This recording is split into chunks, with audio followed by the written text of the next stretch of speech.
Good morning, everybody. Thank you all for coming out. Thank you. How many people watched the debate last night? Very good. Thank you. I appreciate it. I've been here at the fair and enjoying Iowa. This is the end of a 3-week stint here in Iowa. Karen and the family, we have 7 children. We came in, it'll be 3 weeks on Monday. I've been to 51 cities in a 2-week period of time, meeting with Iowans, doing exactly this. Meeting with Iowans, talking to Iowans about what their concerns are, what they're looking for. As I was walking my way up here, and I was on Jan Michelson's show earlier, talking to people, what I keep hearing is that a lot of folks are still undecided. A lot of folks still are looking at, so what kind of candidate, do we really are looking for? And let me tell you the feedback I got from the folks as I traveled around to the 51 cities in Iowa.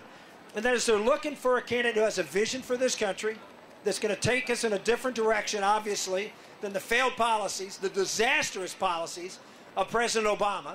They're looking for someone that they can trust, someone who will do what they say and follow through with it and be able to lead this country in a direction, not just pound the table and say, I'll do this, but have a track record of actually following through with what they say and accomplishing it. Leadership, not showmanship. Someone who can get things done. And then finally, they're looking for someone who can win. One of the things that very, very practical Iowans is they're looking for someone who can actually win this election. Well, let me just walk through those things and tell you how I think I match up against the rest of the field on all of that. Let's talk about who can win, because that's sort of the primary thing. Do we have someone who can actually win this election and defeat a Democratic incumbent who's going to have the best political team available to him and have the national media behind him in a tough swing? You have to win swing states to be able to be elected. Well, has anybody on that stage last night ever defeated a Democratic incumbent in a major race? And the answer is no, except one, and he's here today. When I ran for Congress the first time, I ran against a 14-year Democratic incumbent and who had never gotten less than 60% of the vote in a 60% Democratic district in a bad election year, 1990, where George Bush had just forgotten how to read his lips, and Republicans were not particularly excited about coming out and voting. Well, I was able to do exactly what I'm doing here. Karen and I, we knocked on 20,000 doors. We went out and talked to anybody who would talk to us, just like I did in the 50-city tour. And I was able to get people to look at the vision I had, someone who is a conviction politician, who understands where the greatness of this country comes from, and I was able to motivate people to go out and win that election. 2 years later, I was put up against a 24-year Democratic incumbent in a brand new district. I was redistricted. They got rid of my district. Why? Because I went to Washington and shook things up. I worked with a guy named Jim Nussle from Iowa and a guy named John Boehner, who you've heard of, and we formed a group called the Gang of Seven, and we cleaned up Congress. We took on both parties, and we made things happen because I stood by my word. And for that, Republicans and Democrats in my state legislature got rid of my seat. And they put me in with a 24-year Democratic incumbent in a 71% Democratic district, and I won. Then two years later, during that time, I went out and worked. I represented one of the poorest districts in Pennsylvania. I represented all the old abandoned steel mills in Pennsylvania. That was my district outside of Pittsburgh. And I went and I worked to try to help the poor, not by giving them more government dependency, but by proposing a welfare reform bill that took people off dependency, ended a federal entitlement, and created the opportunity for people to go to work. I did that as a conservative representing a heavily Democratic district. I decided to go and run at that point for the United States Senate against a third Democratic incumbent. This one who had just won a special election 3 years before, who had won a special election against a 2-term former governor of Pennsylvania, and at the time was the sitting attorney general, who everyone thought was going to win the election. Our Republican candidate lost by 10 points. The campaign was managed by a young couple of guys that no one had ever heard of back in 1991, named James Carville and Paul Begala. And the issue was health care. It put health care on the map, and they went down to Little Rock, Arkansas, elected Bill Clinton, and 2 years later they came back to Pennsylvania. You want someone who stood up against the best the Democrats have to offer as far as campaign teams, I went up against James Carville and Paul Begala in a state with almost 1 million more registered Democrats than Republicans. No one else wanted to take on. I had no primary because no one thought the race was winnable. I went out and I argued on health care, another sort of important issue in this election. I took on in a state that we haven't won since 1988 for president, we as Republicans. And I was able to win that state arguing on free market principles of health care against government control of health care. And I've never wavered once since. And I'll tell you how successful I was. James Carville wrote a book shortly thereafter, and he listed his top 5 most hated Republicans, and I was number 3 on the list. So if you're looking for someone who can win, there was a poll out in Pennsylvania last week that had Rick Santorum and Barack Obama in a dead heat.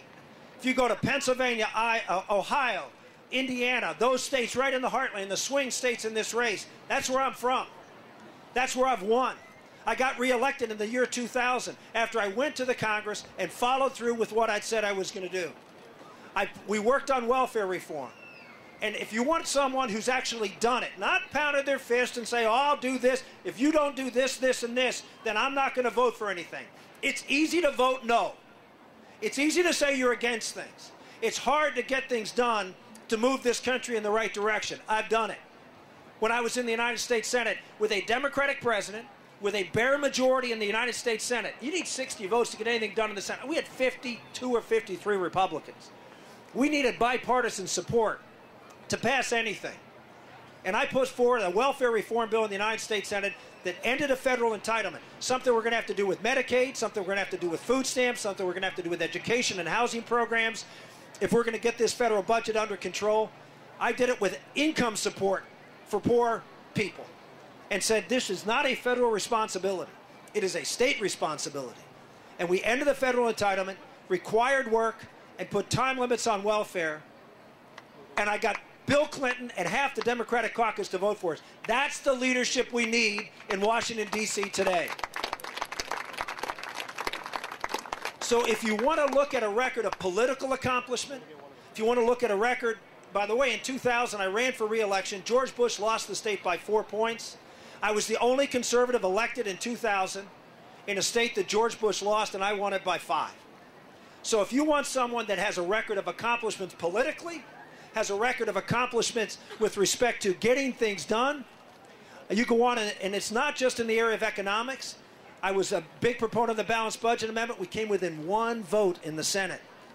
1 vote in the Senate of getting a balanced budget amendment passed. I continue to push for it throughout the time I was in Congress. And that one I didn't succeed, but I have not given up, and I think that is still the issue today that we need to push on. But I got other things done. On moral cultural issues, no one stood up and fought for the sanctity of human life as much as I did in the United States Senate. I was the author, thank you, I'll take that. Any applause, anytime, please interrupt. I was the author of the Partial Birth Abortion Ban Act. Again, an abortion measure that limited, that went at the heart of the abortion industry, identifying what is in the womb, which is a child. We finally got this issue out before the American public, and guess what? Yes, Bill Clinton kept vetoing them. We kept trying to override, but I got 12, 13 Democrats to vote for us. One by one. They didn't start out that way, but one by one they came over. Why? Because I went to the floor and pounded away. I'll tell you a story of Pat Leahy, one of the most liberal Democratic senators out there, who came up to me after about 4 years of this debate and walked up to me on the Senate floor and said, I want 20 minutes of your time because you apportion time between the two sides. And I said, he'd always voted against me.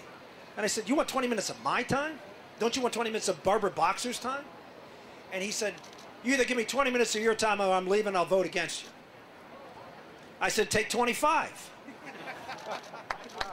And he went up, and he stood there and painfully recounted the arguments that I had been making over the past 4 years, and he finally said he could no longer stand against the weight of the argument. Ladies and gentlemen, that's what we need. We need someone who can look in those cameras, who can talk to the American public, who can talk to members of Congress, and bring the weight of the argument behind us to get the things that are necessary to get this country in the right direction. I've done it in the toughest areas you can. Ending federal entitlements, getting people together on moral cultural issues. I've done it in the place that's the hardest place to do it in the country. And I've been successful in standing by those conservative principles. And I was able to win elections in doing so. I've also led on national security. No one in this race has the national security experience I have. I've served 8 years on the Armed Services Committee. And every one of those 8 years, I was chairman of a subcommittee, brought a bill to the floor every one of those 8 years. And every time I was able to get bipartisan support for what I was doing, and it was moving the country from a Cold War force to a force that would meet the threat of terrorism before 9/11. I was ahead of the curve in doing what was right and reshaping our military. Same thing if you go to the foreign policy issues. Israel's mere existence is at stake. And it's at stake because we have a president who has turned his back on the state of Israel. Again, you look who was ahead of the curve. What's the greatest threat to the state of Israel? Well, you go and ask the Israelis, and they'll tell you. Overwhelmingly, what will they say? Iran. Who was the person, even before Mahmoud Ahmadinejad was elected, who introduced a bill called the Iran Freedom Support Act that put sanctions on a nuclear Iran when the CIA was saying, well, the nuclear program had shut down? I knew better. And I put forth a plan that was opposed by President Bush for 2 years, until he finally realized I was right. He supported the bill, and eventually, again, bipartisanly, that bill passed after being blocked by none other than Joe Biden for 6 months. But we got it done. Why? Because I was right and ahead of the curve, doing what was right to protect the state of Israel, but also to protect our national security against the greatest threat to America and Israel in the Middle East, Iran. If you want someone with a record of accomplishment, if you want someone who has a clear vision for what this country needs to get our country growing again, yes, we need to cut these entitlement programs. I've done it. I was a leader on Social Security before anybody was out there. Back in 1994, I was talking about these issues in the midst of a Senate campaign in a state that had the second oldest per capita population. I was talking about Social Security reform. Why? Because I knew today would come. It's demographics, folks. For the last 15 years, about 300,000 people turned 65. You know how many people are turning 65 in America this year? 1.5 million. And it's going to be that way for the next number of years. We knew this was coming. And every politician ducked. I stood up. If you want someone who's going to tell you the truth, who's going to look you in the eye, and who's going to tell you exactly what the problem is, why the problem's there, and exactly what I'll do, then I need your help in Ames. Just up the road is a very important meeting tomorrow. It's an important meeting because the national media has done a very good job of not paying any attention to our campaign. They've given candidates who are way below me in the polls, which is not necessarily easy to do, but there have been candidates way below me in the polls who have gotten tons more attention than I have. Why? And it's objectively true. If Gallup did a poll in March, did one in July. Every candidate for president, everyone saw their name recognition go up and go up dramatically except one, me. Why? What's the national media have against a guy who's beaten 3 Democratic incumbents in a critical swing state, who's been able to get conservative things done in Washington, D.C.? I wonder why they're not providing a whole lot of national coverage for someone like me. Ladies and gentlemen, Iowa, not the national media, not the political pundits, gets to decide who's going to be the next president of the United States. You. I hear it all the time. I wish we could do something to let those people know what we really think. Well, you can do something. You can go to Ames tomorrow. You can go up to Ames and you can say, we want to elect a consistent conservative who can win elections against the best the Democrats have to offer and can deliver conservative solutions for this country and lead us in a direction like Reagan did. Was it Reagan's policies that made all the difference? Well, sure, they were great. But it was like Reagan's ability to go out and tell the American public who we are. Who we are, ladies and gentlemen, is a country that believes that our rights come to us from our Creator, to each and every one of us equally. I love the Constitution. I love the Constitution. I love the Tea Party. But when the Tea Party says it's all about the Constitution, they're only half right. Our country with a constitution without the Declaration of Independence, ladies and gentlemen, is France. Okay? Because the Declaration of Independence, the Constitution is the how of America. The Declaration of Independence is the why, who we are. I talked about this last night when I had my debate with Ron Paul on the 10th Amendment. Who we are is a country that has its rights given to us by God, to each and every one of us. Why? Because we are creatures of God. And what did God give us those rights to do? He didn't just give us this right to do whatever you want. No, there are laws. The Mosaic Code, there are laws. There's a natural law. Nature and nature's God, as it said in the Declaration. There are values that hold this country together as a Judeo-Christian country. And those values is what made America, America. When they said unalienable rights of life, liberty, and the pursuit of happiness, they said the value, the right to life, was invaluable. That couldn't be violated. And it's being violated in America today. They talked about liberty. And liberty, look at what is happening right now with Obamacare. It is the greatest threat to liberty. It is, in fact, the end of liberty. Look what happened 2 weeks ago when Barack Obama's back was against the wall.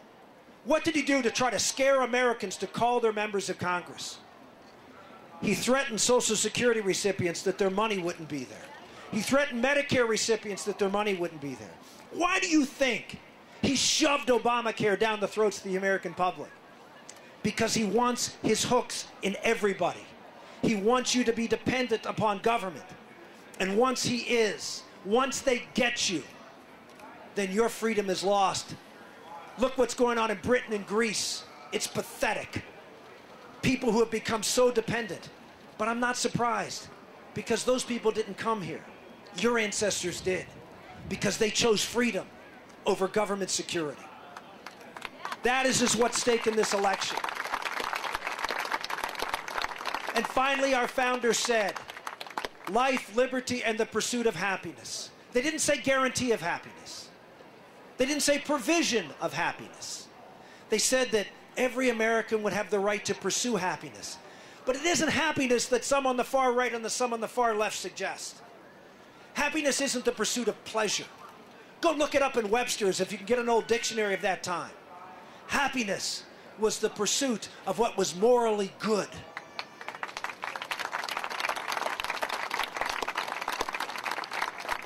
God gave us rights so we could follow his will.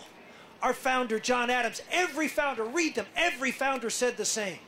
Our Constitution was made for a moral and religious people. It is wholly inadequate for the governance of any other. You cannot be free and live whatever life you want. Edmund Burke said we will be constrained from chains from within or chains from without. If we truly want to be free, we have to be a good and decent moral society. We have to believe in the foundational principle of the family and the institution of marriage. And we have to stand for those principles, because that's where that moral values are inculcated. Ladies and gentlemen, if you want someone that's going to be able to go out and remind Americans that we don't need a president who believes in government, we need a president who believes in you.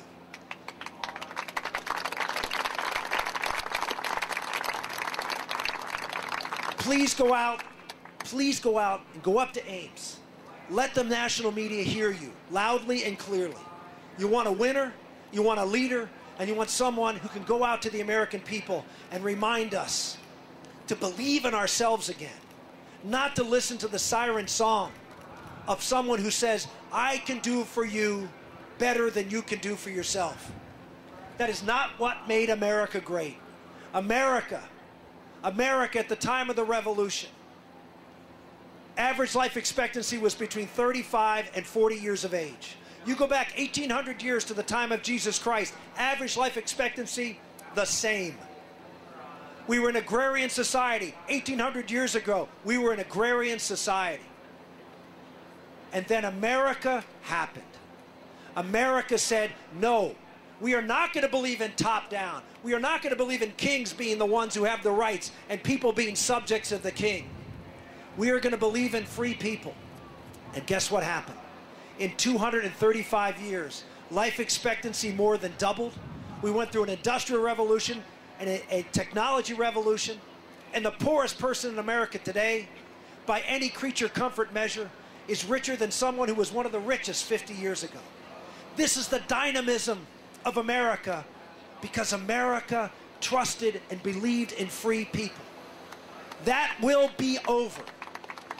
That will be over if Barack Obama is reelected and Obamacare is implemented, because they will put you in chains called Obamacare, and you will be dependent upon government, and you will never break away. Final comment.